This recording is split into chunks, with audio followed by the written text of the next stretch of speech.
الحمد للہ رب العالمین والصلاة والسلام علی اشرف الانبیاء والمرسلین سیدنا و مولانا محمد وعلی آلہ وصحبہ اجمعین، اما بعد۔ حضرت ابو ایوب انصاری رضی اللہ تعالیٰ عنہ سے روایت ہے، ایک اعرابی نبی پاک صلی اللہ علیہ وسلم کے پاس آیا اور عرض کیا، یا رسول اللہ صلی اللہ علیہ وسلم، مجھے کوئی ایسا عمل بتائیں کہ میں اس کی وجہ سے دوزخ کی آگ سے بچ جاؤں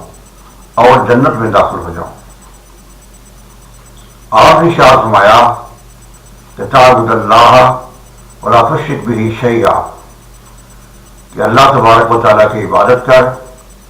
اور اس کے ساتھ کسی کو شریک نہ کر، وتقیم الصلاۃ، نماز قائم کر، تؤتی الزکوٰۃ، زکوٰۃ ادا کر، اور صلہ رحم کر۔ نبی پاک صلی اللہ علیہ وسلم نے ایک اعرابی کے اس سوال کے جواب میں یہ ارشاد فرمایا کہ اگر تم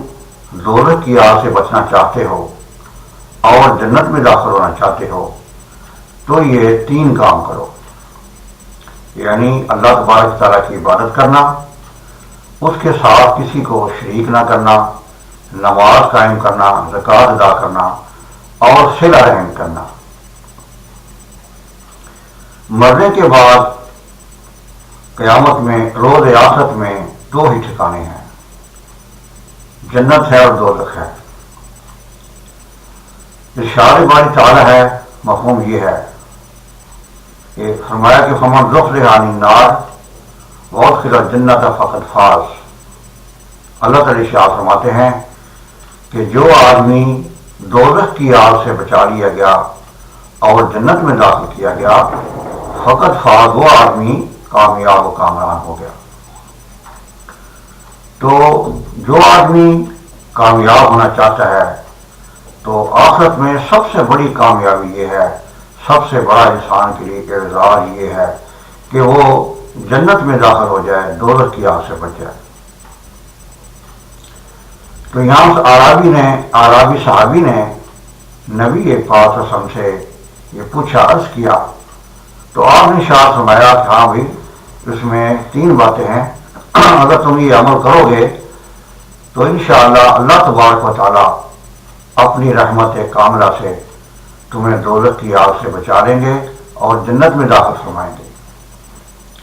یعنی پہلی بات یہ کہ اللہ تبارک و تعالیٰ کی عبادت کرنا،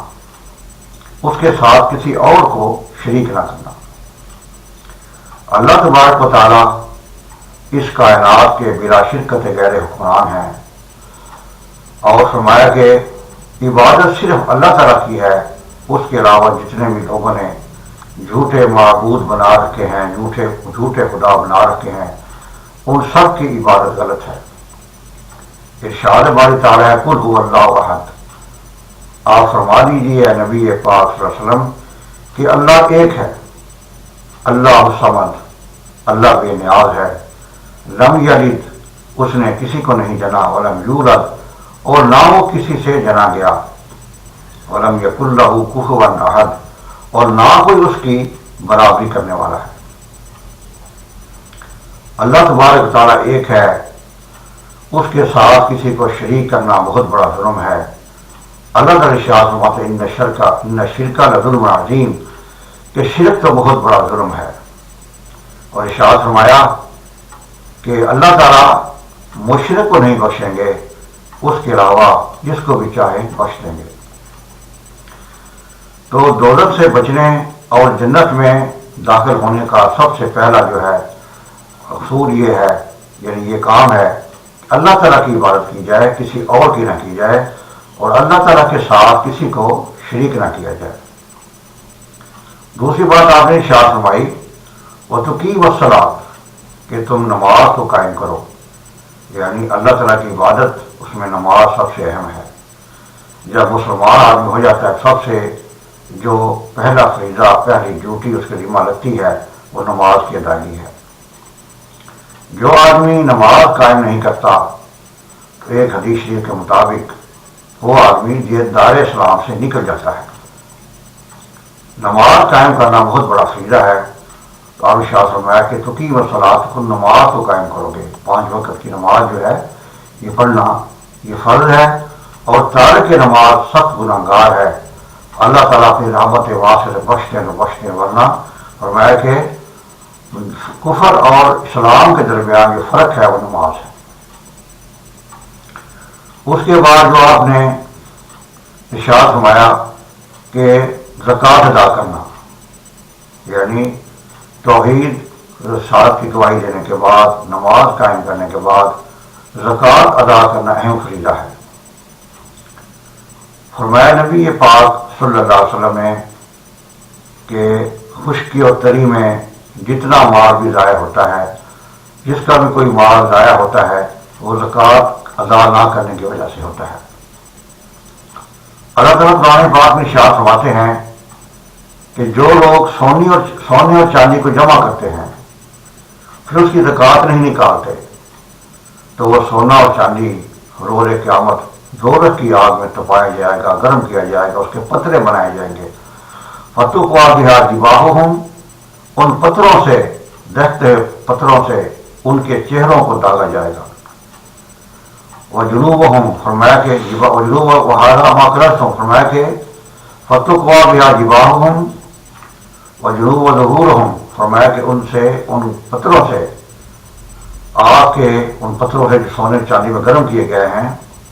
سونے چاندی کے پتھرے جو آگ کی طرح ہوں گے، ان سے ان کے چہروں کو داغا جائے گا، پیٹھوں کو داغا جائے گا، پہلوؤں کو داغا جائے گا، اور فرمائے گا ھذا ما کنزتم لانفسکم، یہ وہی خزانہ ہے جس کو تم نے اپنے لیے جمع کیا تھا۔ یعنی یہ بہت بڑی وعید ہے کہ جو آدمی زکوٰۃ ادا نہیں کرتا اس کے لیے بہت بڑی یہ اللہ تعالی کی طرف سے وارننگ ہے کہ اس سے، یعنی سونے چاندی کو گرم کر کے اس سے اس کے چہروں، اس کی پیٹھوں اور پیشانیوں کو، اس کے پہلوؤں کو داغا جائے گا، اور کہا جائے گا یہی وہ، یعنی سونا ہے، چاندی ہے، خزانہ ہے جسے تم اپنے لیے جمع کرتے تھے، زکوٰۃ نہیں نکالتے تھے۔ تو زکوٰۃ نکالنی بہت ضروری ہے۔ اس کے بعد آپ نے ارشاد فرمایا اس کے بعد تم صلہ رحمی کرو۔ اس کے بعد یعنی صلہ رحمی کا مقصد یہ ہے کہ رشتہ داروں سے،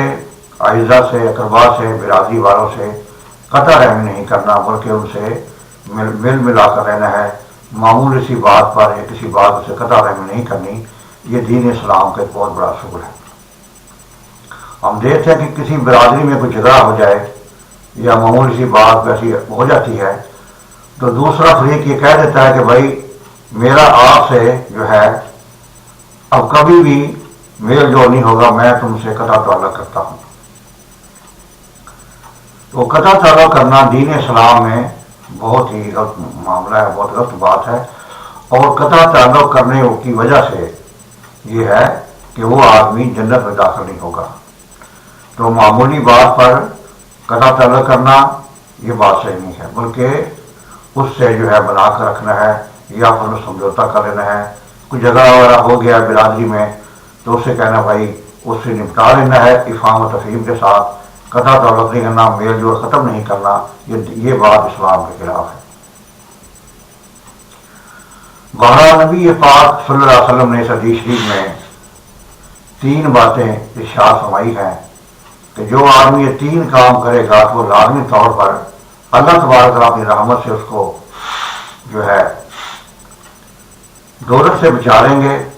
اور جنت میں داخل فرمائیں گے۔